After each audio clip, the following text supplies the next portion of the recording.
Baik smart viewers, dalam sesi Talk with Binusian kali ini kita akan membahas soal fraud examination nih. Nah, sebuah tameng perusahaan yang sangat penting untuk mendeteksi dan juga mencegah tindakan fraud ataupun kecurangan lain di internal perusahaan. Nah, untuk itu di studio kita sudah bergabung bersama Guru Besar Tetap Bidang Ilmu Akuntansi BINUS University, Profesor Toto Rusmanto. Selamat sore, Prof. Toto. Selamat sore, Mas Yuda. Terima kasih, Prof, sudah berkenan untuk ngobrol-ngobrol hari ini, Prof, di studio. Terima kasih. Oke, Prof, sesuai yang sudah saya bilang tadi ya, kita mau ngomongin soal fraud examination. Nah, kita tahu bahwa kasus fraud ini bukanlah hal baru di Indonesia. Mungkin salah satu jenisnya adalah korupsi, gitu, Prof. Korupsi dalam satu dekade ini sudah sangat merajalela di Indonesia, baik itu kasus korupsi kecil maupun yang kasus mega korupsi. Nah, mungkin dari pandangan Prof sendiri, dari beberapa kasus fraud yang ada di Indonesia, apa saja sih Prof yang paling sering ditemukan? Dan mengapa alasannya kalau ditinjau dari teori fraud triangle? Baik, terima kasih Mas Yuda ya. Jadi kalau ditinjau dari fraud triangle yang dipropos oleh Donald Creasy, udah lama itu ya, tahun 1953, itu lebih dari tiga hal itu. Tiga hal itu, yang pertama adalah pressure, yang kedua adalah opportunity, yang ketiga adalah rasionalisasi. Nah, yang amat sangat berpengaruh atau sangat berdampak itu adalah yang O-nya, opportunity, atau kesempatan yang ada. Ya, pressure bukan berarti tidak ya.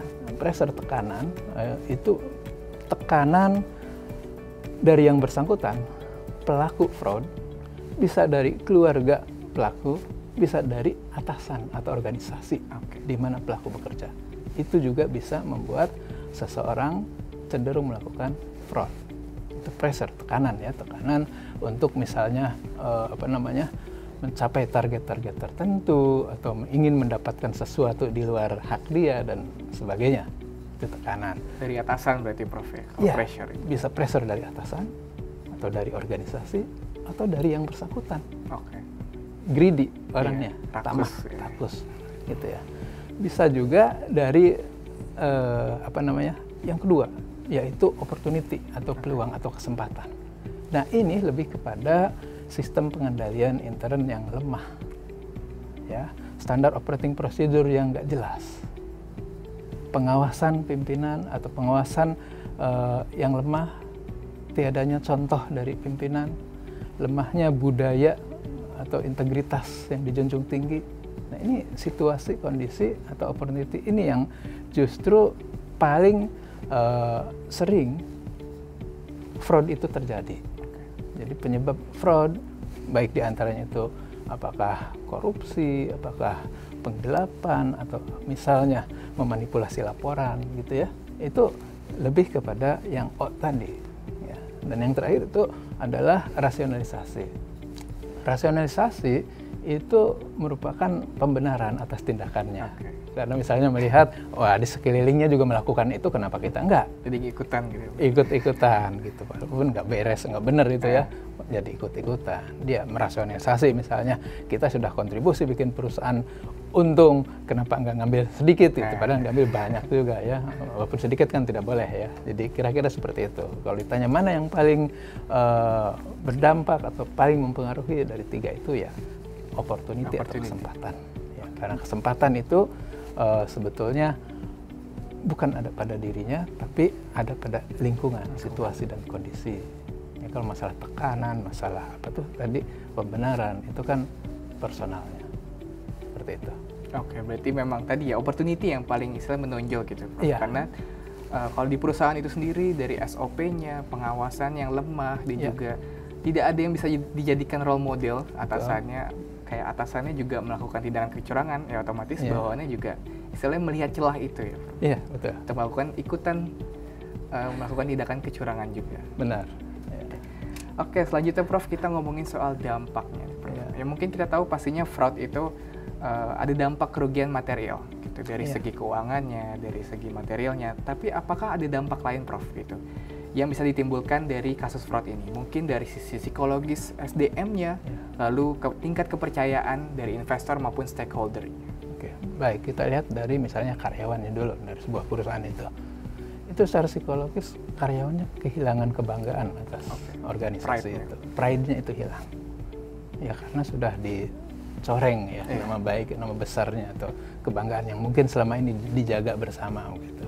Kemudian mendemotivasi para karyawan karena mereka barangkali akan berpikir kita menjunjung integritas, kita kerja keras, disiplin dan sebagainya, ternyata di atas atau di mana gitu ya dibocorkan atau diambil begitu ya, kira-kira seperti itu. Orang menjadi tidak termotivasi untuk berbuat lebih baik lagi gitu ya. Itu dari sisi internal karyawan. Bagaimana dengan dari sisi luar? Sangat menjatuhkan reputasi perusahaan. Ya, reputasi perusahaan yang tadinya misalkan bagus hilang seketika. Ya, jadi karena ada fraud seperti itu, publik udah nggak percaya lagi, jatuh. Ya, ibaratnya akan direspon secara negatif lah oleh pasar atau oleh publik gitu ya. Jadi kalau investor mungkin. Investor itu orang jadi ragu untuk invest di situ atau membeli sahamnya, dan umumnya sahamnya atau harga sahamnya akan turun dan firm value-nya jadi jatuh. Nilai perusahaannya jatuh gara-gara itu. Oke, berarti itu ya Prof, nggak cuma dari material aja tapi juga dari internal untuk SDM-nya juga mempengaruhi karyawan-karyawannya gitu, menjadi demotivasi. Betul. Istilahnya mereka sudah bekerja keras tapi yang di atas malah korupsi gitu. Iya, nah, itu persis seperti itu. Jadi malas-malasan juga, dan tadi ya pastinya juga berpengaruh terhadap pihak eksternal gitu, investor maupun stakeholder yang ingin menginvestasi ataupun membeli sahamnya nggak jadi gitu, karena kan ragu. Dari internal saja sudah tidak beres. Betul.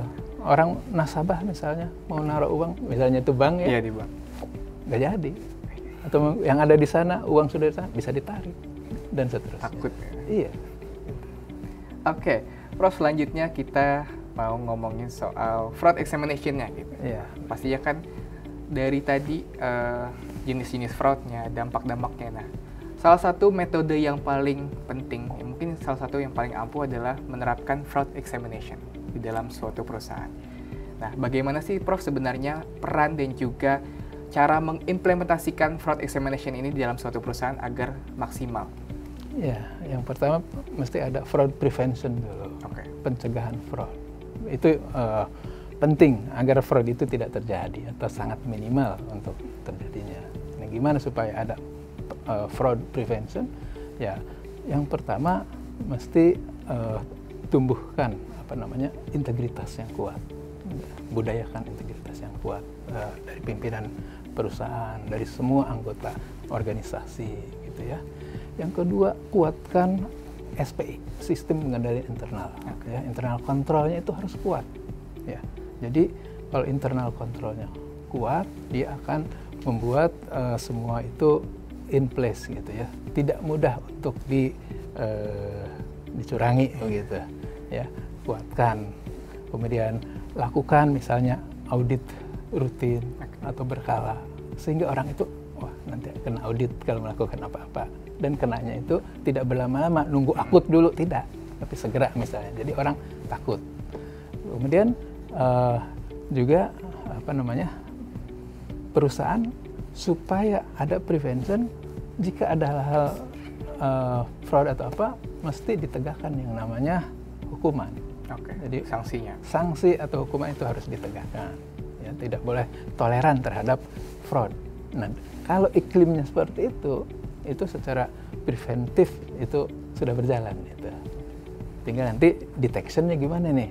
Kalau ternyata SPI atau sistem pengendalian internal sudah bagus, ya GCG sudah bagus, tetap saja terjadi itu, maka dilakukanlah fraud detection, ya dilakukan fraud examination, ya dicari datanya, kemudian diolah, dianalisis, kemudian diinvestigasi dan seterusnya hingga ketahuan apakah telah terjadi fraud di sana, siapa pelakunya, bagaimana melakukannya, berapa kerugiannya, dan what next gitu, itu ya dilakukan. Oke, berarti tadi ya Prof, istilahnya bangun culture-nya dulu ya. Betul. Culture-nya, value-nya dalam perusahaan, lalu ke sistemnya, agar istilahnya dari atas sampai ke bawah itu sama visi misinya. Persis. Dan itu juga berkaitan dengan good corporate governance tadi ya. Iya. Jadi istilahnya sudah fraud examination bagus, sistemnya bagus, dan juga yang akhirnya bisa menciptakan GCG tadi. Iya. Oke. Prof, selanjutnya nih kita ngomongin soal tips nih Prof. Gimana caranya perusahaan itu bisa menerapkan atau mengimplementasikan fraud examination ini agar maksimal gitu, istilahnya agar tidak ada celah lagi?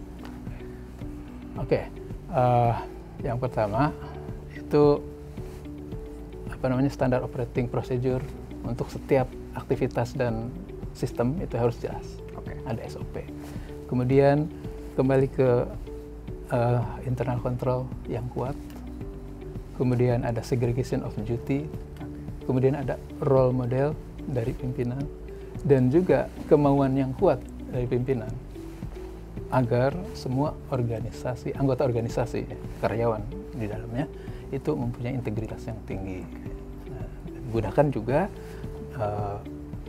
bantuan teknologi ya, agar apa? Agar misalnya pendeteksian atas kecurangan ataupun manipulasi bisa kedetek lebih awal. Saya kira itu.